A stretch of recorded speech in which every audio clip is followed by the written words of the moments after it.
Bismillah. Assalamualaikum warahmatullahi wabarakatuh. Innal hamdalillah wa syukru lillah salatu wassalamu ala Rasulillah wa ala alihi wa sahbihi wa mawalah. A'udzu billahi minasy syaithanir rajim. Bismillahirrahmanirrahim. Wa basyiris sabirin alladzina idza asabathum musibah qalu inna lillahi wa inna ilaihi raji'un. Sadaqallahul azim. Bapak Ibu jamaah zuhur yang dirahmati oleh Allah, dalam rentan beberapa hari ini memang kita terutama di 3 wilayah Provinsi Aceh, Sumatera Utara dan Sumatera Barat berada dalam duka yang mendalam. Dan kita semua sudah tahu dan maklum musibah yang datang ini tidaklah kecil, sehingga menjadi musibah nasional. Dan kita tahu bahwa Presiden Republik Indonesia Prabowo menyempatkan diri untuk melihat yang terpapar di ketiga wilayah, termasuk ke Sumatera Barat negeri kita. Nah, di Sumatera Barat ada beberapa kabupaten kota,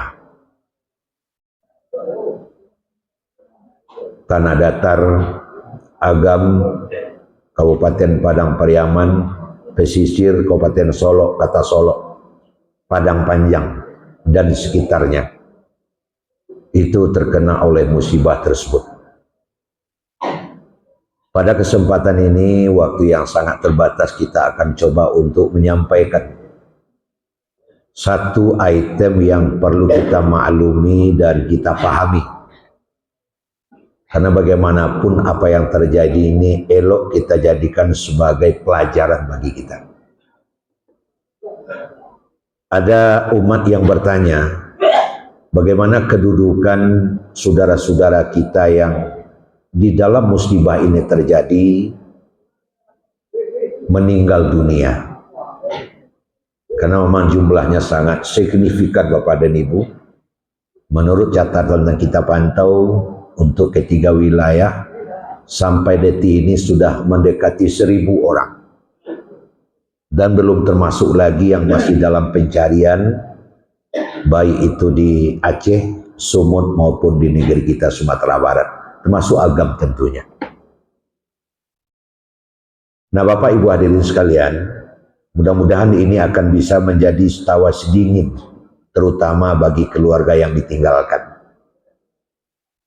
Tentu para ulama, para ustadz mubalik tidaklah punya kesempatan mengunjungi setiap tempat untuk memberikan tawa sedingin.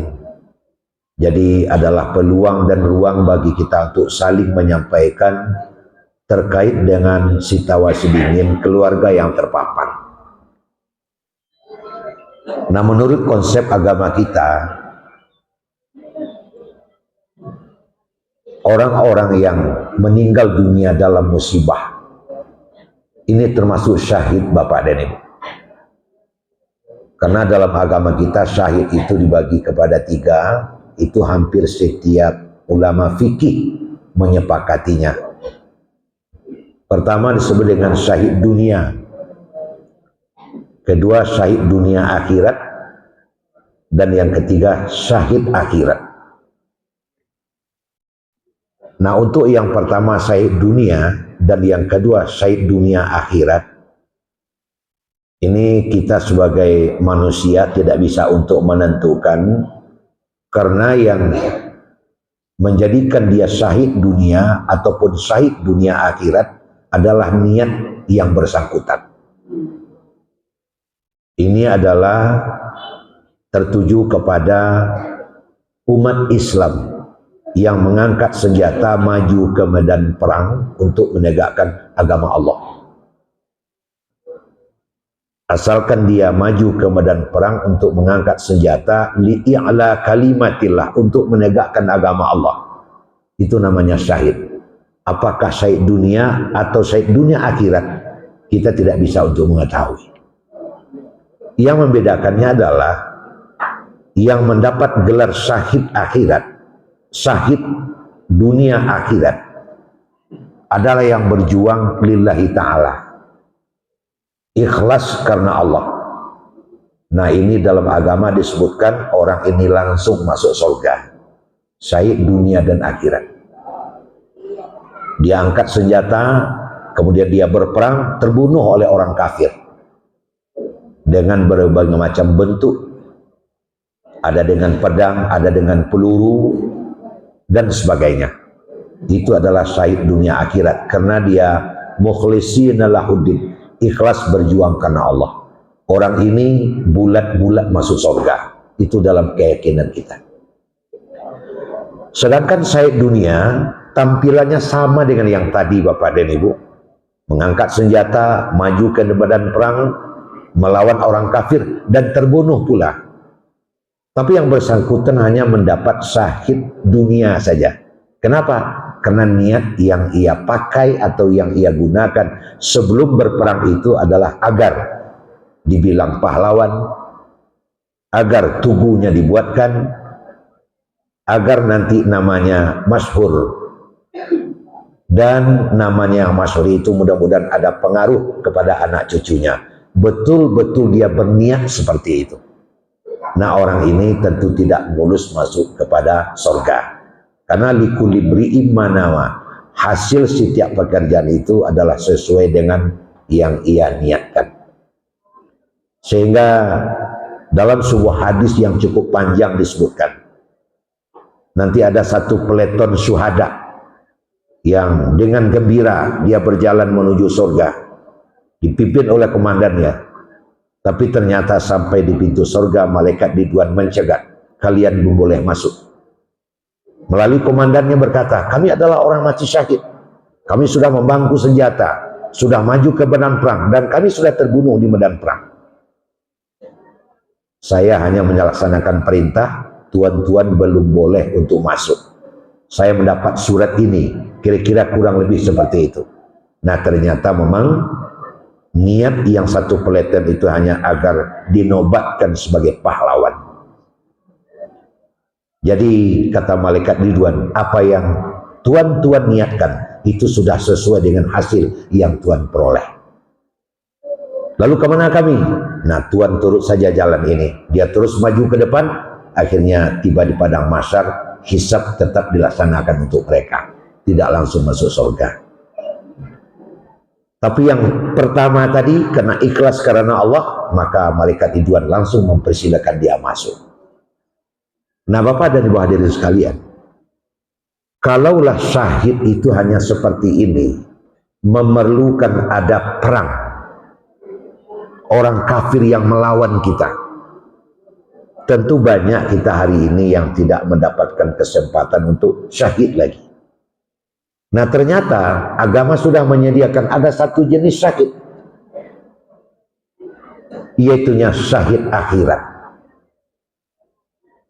Nah, Bapak Ibu hadirin sekalian, syahid akhirat adalah orang, itu di dalam hadis disebutkan, ada namanya mat'un, orang yang meninggal karena penyakit menular. Mabtun, orang yang meninggal karena sakit perut yang bukan main.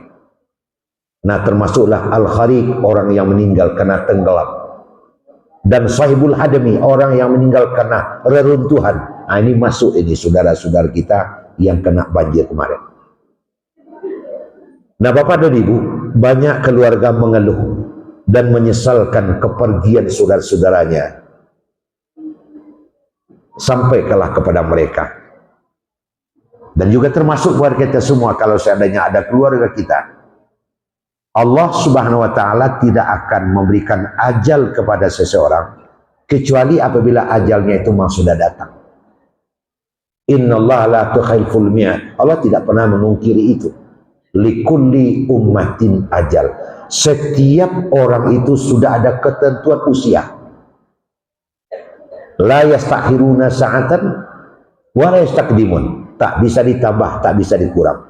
Kalau cupaklah panuh cuma leleh surang. Itu harga mati. Nah, kalau kita pergi kepada ajaran konsep yang seperti ini, tentulah iman kita berkata, saudara-saudara kita seumat Islam yang kebetulan meninggal di saat musibah ini, memang ajalnya sudah berada di situ. Ada di antara mereka yang ajalnya sama sekali belum berada di situ. Banyak contoh sudah, baik itu yang terjadi di Kabupaten Agam, di Tanah Datar, di Padang Panjang, di Kabupaten Solok, di Kota Padang apalagi. Ada anak yang sudah hanyut 5 kiloan, baru umurnya 1,5 tahun, masih hidup, karena ajalnya belum ada. Kemudian yang paling tragis, sampai itu disiarkan oleh Metro TV, kita sama tahu, namanya Rahmat, Ketua RT 20 Selain Bawah Kota Padang Panjang, yang kebetulan rumahnya di dekat jembatan kembar itu, Pak. Pagi itu ambo pai KPLN untuk memberikan informasi atau mengadukan listrik mati di tempat ambo. Ambo sebagai RT tentu ambo bertanggung jawab ke warga ambo. Hanya berselang 20 menit ambo balik rumah ambo ndak doleh. Orang gaya ambo keduanya, orang rumah ambo, anak ambo, kakak ambo, jok kakak ipar ambo, termasuk ustadz seorang nanti nggak di musalah lah berangke sadoalah. Pertanyaannya adalah, mangkok pas di menit itu pula Pak Rahmat Ketua RT Kopai, karena ajalnya belum ada di situ. Mangkok ustadz di musalah tu pelo batandang, pelo ketampe rumahnya dua itu, ajalnya adalah di situ. Jadi kalau memang ajal kita sudah sampai, ada saja. Bahkan 2 orang polisi yang oleh komandannya, kamu ke bawah saja, tolong stop orang di jembatan kembar karena dia telah runtuh. Siap komandan, nyopai. Dua-duanya polisi PPK ini lumah saudara, Pak. Karena ajalnya ada di situ. Kemudian ada tentara 2 orang, nenciek lapai, nenciek lain, talapuang kateh. Nyokambangan tangannya sehingga bisa delo kalau ajuk tali balik selamat begini apa. Kenapa itu terjadi? Konsepnya yang tadi saja, ajalnya belum datang. Sampaikan kepada dosa-dosa kita yang kebetulan keluarganya meninggal dalam saat yang seperti itu karena ajalnya sudah datang. Bahkan ada satu, sampaikan kepada mereka dan juga kepada awak kasadu Allah, Allah telah memilih mereka meninggal dalam keadaan terhormat. Allah telah memilih keluarga, orang tua, kakak, adik, anak dalam keadaan terhormat. Apa itu? Syahid. Syahid apa namanya? Syahid akhirat. Ada yang langsung menelpon saya sampaikan ini. Ada di pengungsian, saya kunjung dan sampaikan ini. Insya Allah Pak, seketik memberikan situasi dingin kepada mereka. Allah memberikan kepada mereka cara mati yang terhormat dengan syahid. Khusus awak nang berado dalam masjid kini, awak lu tentu entah bantu meninggal awak. Entah bagaimana. Karena yang namanya ajal itu dia tidak memilih tempat. Wa ma tadri nafsum bi ayyi ardin tamut. Tidak ada seorang pun yang tahu di mana dan kapan. Ada di Tewoto, ada di Kadai, ada di ladang, ada di jalan. Bahkan ada yang sedang bagi ceramah, Ustaz Yahya Waloni ke Batang. Ada yang sedang sujud, ada yang sedang sholat, ada yang sedang mendengarkan ceramah. Belum tentu kita bantu model ajal kita ditutup oleh Allah. Dan saudara-saudara kita tadi sudah dipilih oleh Allah meninggalnya terhormat dalam musibah. Apa manfaat yang dapat diambil atau untung tehnya? Banyak hadis Bapak ini. Orang yang meninggal dalam musibah, dia ni di air, diimpok di runtuh, digiling di batu, bahkan termasuk ditanduk di kabau. Orang itu syahid dan dosanya diampuni. Bagaimana? Tak lebih sama dengan yang tadi-tadi. Dia langsung masuk surga. Ada yang bertanya lagi setelah hamba menyampaikan nama tu Eko, batu Ustaz, batu buya, nya jarang sembahyang selama mensaji kadang-kadang nampak, kadang tidak. Asalkan ada modal dasar. Asyhadu an la ilaha illallah wa asyhadu anna Muhammadar Rasulullah. Itulah do sampai bagayu itu Pak. Syahid akhirat. Tapi kalau bulik-bulik bentuk bola dak do cialah yo, tu azab deh. Tapi lai syahadat, lihat do pe baju mai. Lihat do beribadah walaupun tak maksimal, tapi syahid yang seperti ini, mungkin ada satu amal yang pernah ia kerjakan yang kita tidak tahu, akhirnya Allah ganti dengan syahid yang seperti ini. Dia dijadikan oleh Allah ajalnya dalam keadaan ditimpa musibah.